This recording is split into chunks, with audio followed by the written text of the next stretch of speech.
Hello and welcome to the most excellent musical Monster Jam. My name is Eddie Rahx and you're watching the show that focuses on local talent here in Savannah and across the Coastal Empire. This week we are featuring Ben Lewis. Now Ben Lewis is actually a native of Louisiana, but he moved here to Savannah as a small child and grew up here in our own beautiful Savannah, Georgia. He graduated from Jenkins High School and has an affinity for the reggae music. Not only does he do a one-man band, but he's also played in several other groups as a drummer. So he's a very talented drummer. Let's join Will Griffiths as he interviews Ben Lewis right now.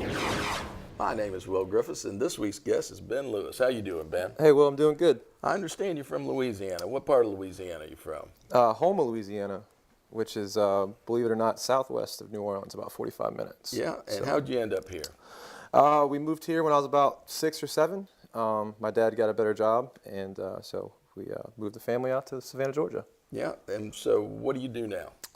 Now I'm what you would call a full-time musician, and though it feels good to say that, it's not as always good as it sounds. It's lots of hard work into. And do you have a band? Do you do solo acts or? Yeah, I have both. I have a solo thing. I do a one-man band that I do mostly all around the southeast, and then I have a band that I front named the Kind Dub, and the band consists of really experienced touring musicians, really solid group of guys. What kind of music does the Kind Dub do? We mostly play what you would call roots reggae dub, and it has Roots reggae dub. Yes. I've never heard of roots reggae dub. What is roots reggae dub? Well, roots reggae dub would be it's a take on the old school of reggae music, and we try to authenticate the old sound, and by putting with a modern twist on it. I gotcha. So everybody's pretty well stoned when they're out there playing this music on stage. Not exactly.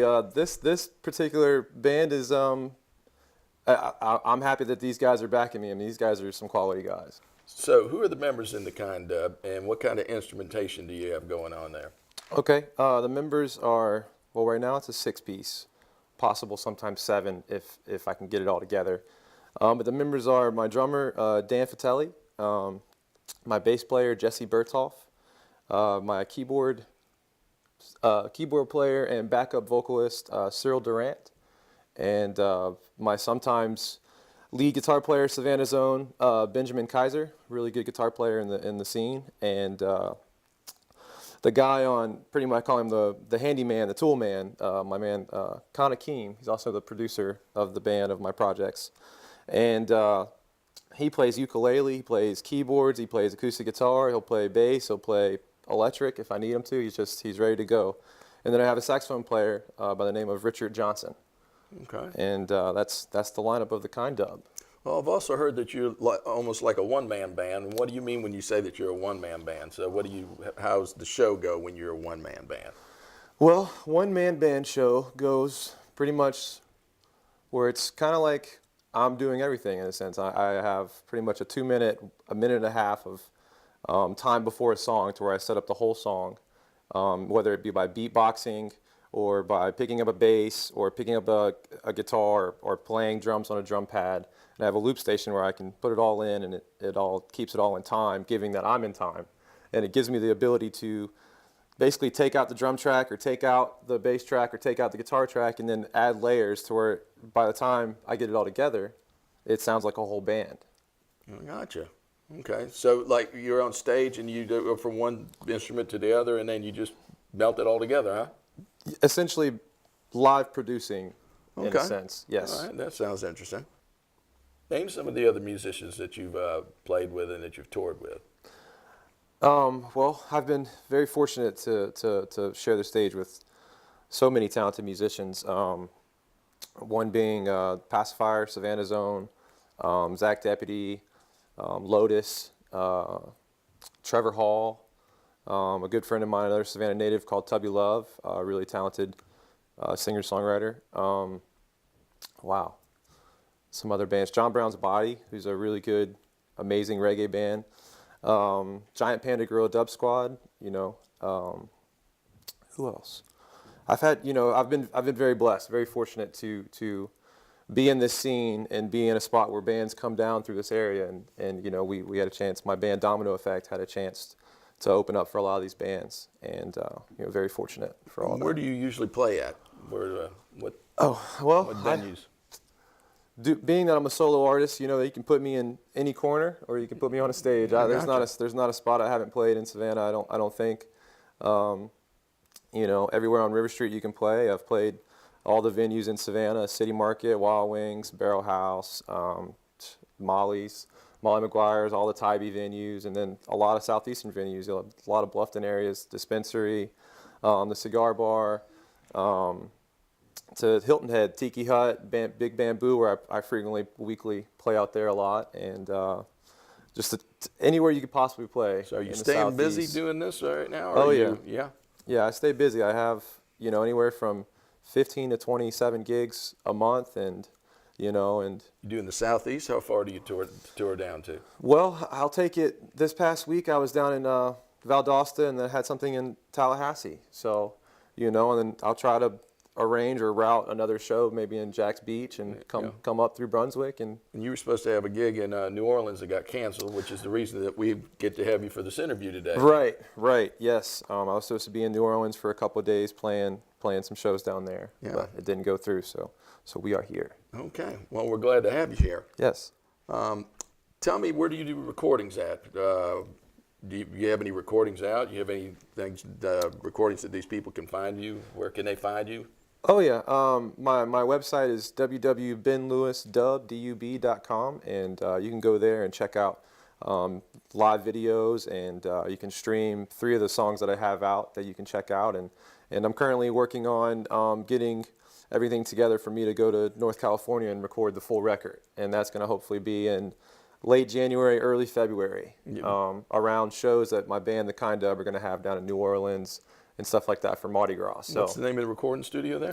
I'm going to kind of do it with a friend of mine in a home studio, essentially. He's built up this entire room and padded it out, and he's got, you know, really, really amazing equipment. And I've got nothing wrong with that. Yeah. Used to some really nice musicians in the area to really not be held back, you know, no limitations to really making this album really have the sound it needs to. Upcoming gigs, where's your upcoming gigs that you got coming up? Well, I got something. I know I got a Huckapoo show coming up with the Kind Dub, and the big show I have of this year pretty much is going to be December 17th at the Southbound Brewery. I'll be opening up for Zach Deputy. Oh yeah, that's going to be a good show. Who's on a national tour right now, and he's doing big things.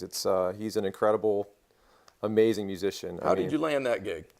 Well, I guess it all comes down to who you know sometimes.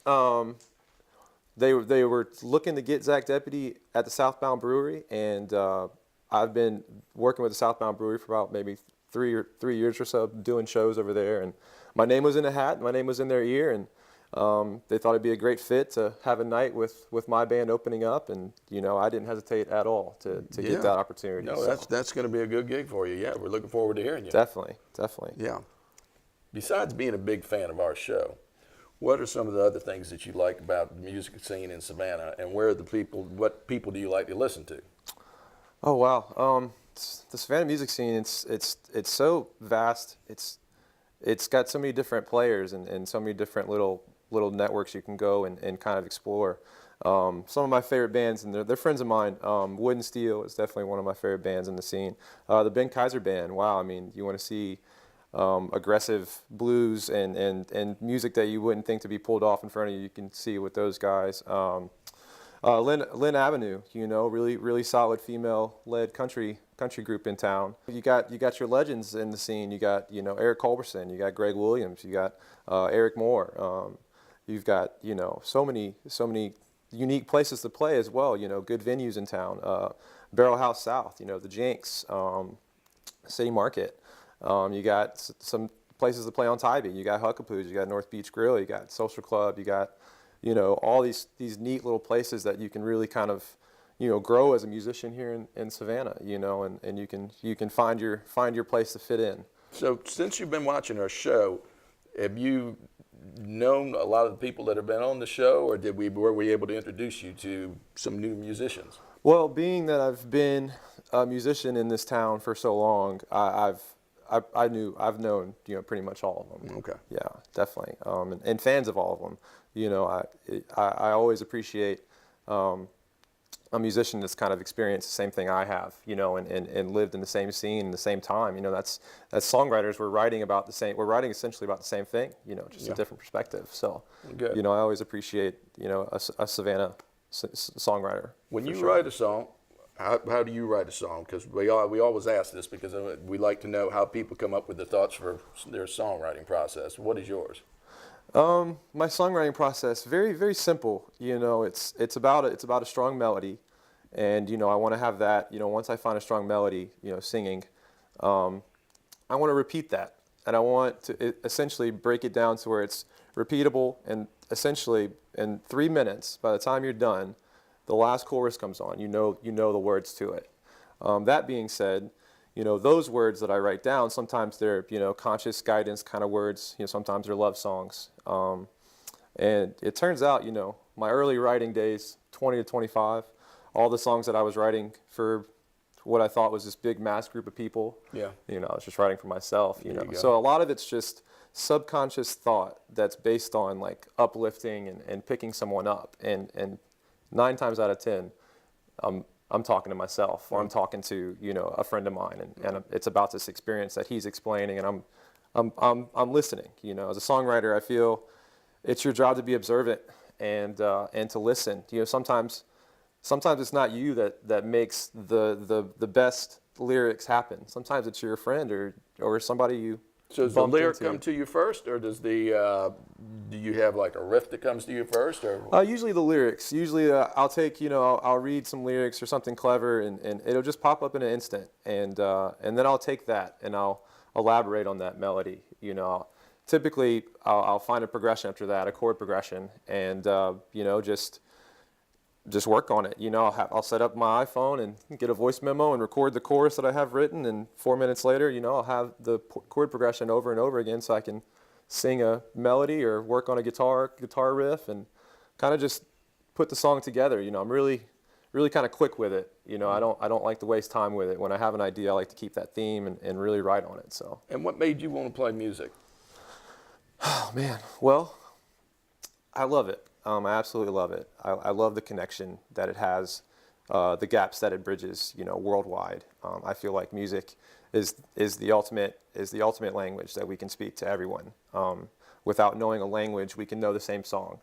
And I really feel like music is the vessel for us to communicate on a different level. So since you were a kid, you've always wanted to play music, or Always. did you grow into it, or did your dad beat you so that you would play music, or what? How'd that go? Well, if he was doing any beating, it wasn't because I was trying to play music. It's probably because I was picking on somebody or being a little heathen. I got you. So, no, what got me into music, I couldn't get enough of it. My family played it, and growing up in the bayous of Louisiana and being surrounded by that culture and how music was there, and then coming to Savannah and the blues culture here and the music I was surrounded by, I was always interested and intrigued by it. It's what I love to do, and I don't see myself doing anything else. Well, is there anything that you'd like to say to your fan base here? Come to a show and check out the music, and I love you guys. and so that they'll know where to find you, tell them what shows that you have coming up. I got a show at Huckapoo's coming up December 10th, and then I have a show, the Southbound Brewery show with Zach Deputy, December 17th. So yeah, I'd love to see you guys out there. Okay, well, we'll be looking for you. Well, I'd like to thank you for being on this week's show. Thanks, Will. Did a great job. All right. All right. All right, another great interview. Thank you, Will Griffiths, for helping us to learn all about Ben Lewis. Now, Ben Lewis has an incredible website, so I encourage you to go there and check out what he has to offer. He has some videos there. He has several tracks of his music you can listen to. And, go support him. He's got those gigs coming up in December, so please go support your local musicians. I can't say that enough. So join us next week on the Musical Monster Jam when we will feature who knows who. But tune in next week to find out.